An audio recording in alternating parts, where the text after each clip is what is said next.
Good morning, beautiful people. I thought I would make a video today talking to you. Look how amazing this is, wow. Talking to you about how and why I connect with my spirit guides. So there's probably a lot of you who have followed my channel for a little while, possibly anyway, and you've seen me talk about connecting with the divine, connecting with the infinite, maybe even using the word God.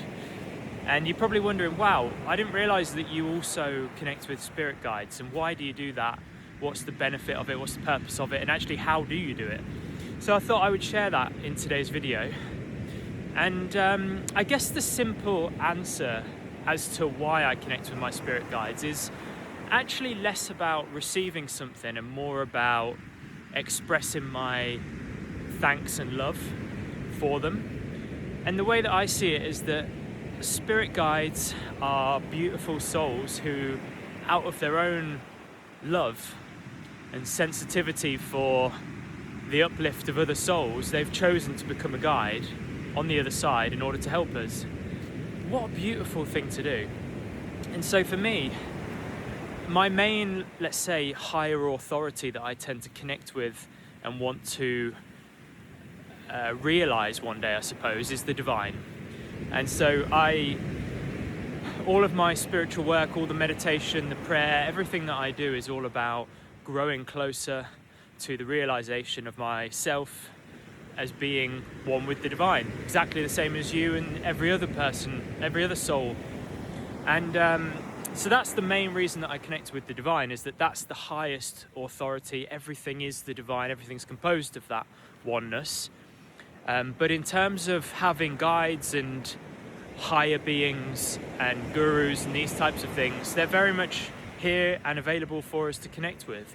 But as I say, for me, I connect with my guides primarily as an expression of my thanks, because I just think it's such a beautiful thing that they've given themselves for our service. So I will normally take a moment and I will make myself very quiet. I'll sit down. I spoke about this a little bit before. Sometimes I'll light a candle, sometimes not, but I'll sit down somewhere quiet and peaceful, and I'll place my palms facing up. Yep. And about to get washed away.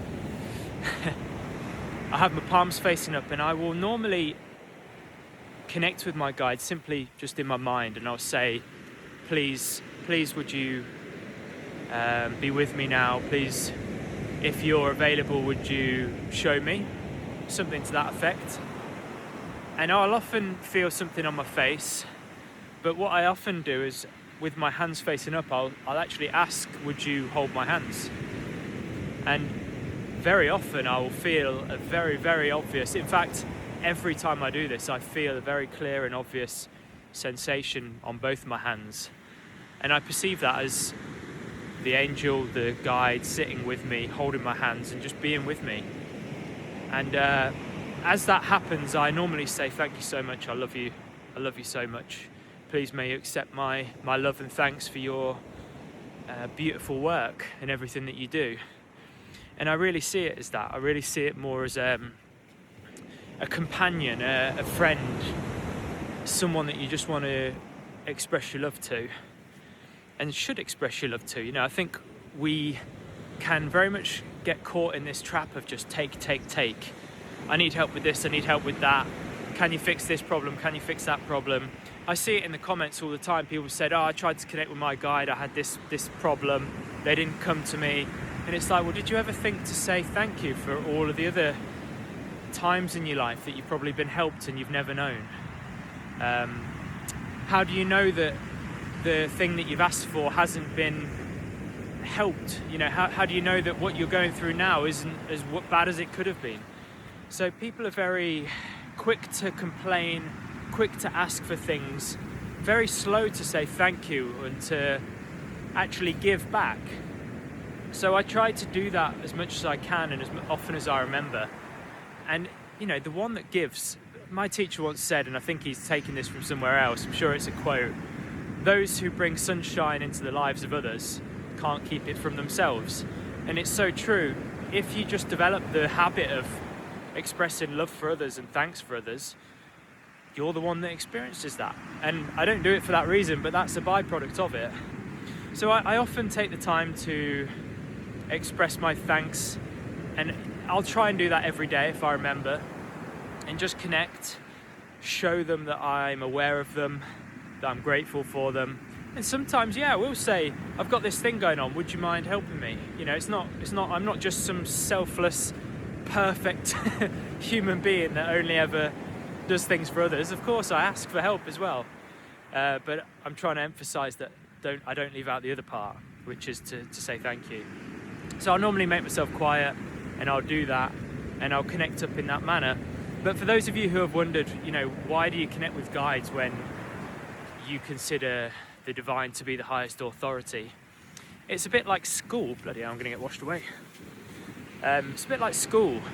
We had, well, at my school, you'd have a form tutor, you'd have a head of department for different subjects, you'd have a head of year, you'd have a headmaster. All of those have different roles, and for different problems or different reasons, you might go to a different authority. We have spiritual authorities that we can do that with, or we can go straight to the divine. And really, there'll be some students that won't feel confident going to the headmaster. They'll want to speak to the form tutor. There'll be others that resonate more with the head of year. So we have different options for all of the variety of different people who are on earth, the different souls who are, some are going to be really put off by the idea of the divine. Some are really put off by the idea of spirit guides. But we have different options for us to connect with, and I think that's amazing. There's not a one-size-fits-all, and I think that's pushed too much. And I suppose my channel and my teaching is more that there's an end goal, if you want to call it that, which is the realization of truth. But there's lots of avenues, there's lots of ways, there's lots of helpers and guides and forms of higher support that you can get. And I want to make you all aware of that if you weren't already, or encourage you to do it more if you were already aware of it, and to really grow along your spiritual path, develop more peace and love and all that good stuff. So I just wanted to share that with you today. I'm really going to get washed away. Thank you so much for joining me on this walk. It's been great, and look at that. What a beauty. I'll leave it with you for now. Thank you so much, and I'll see you on the next video. Cheers.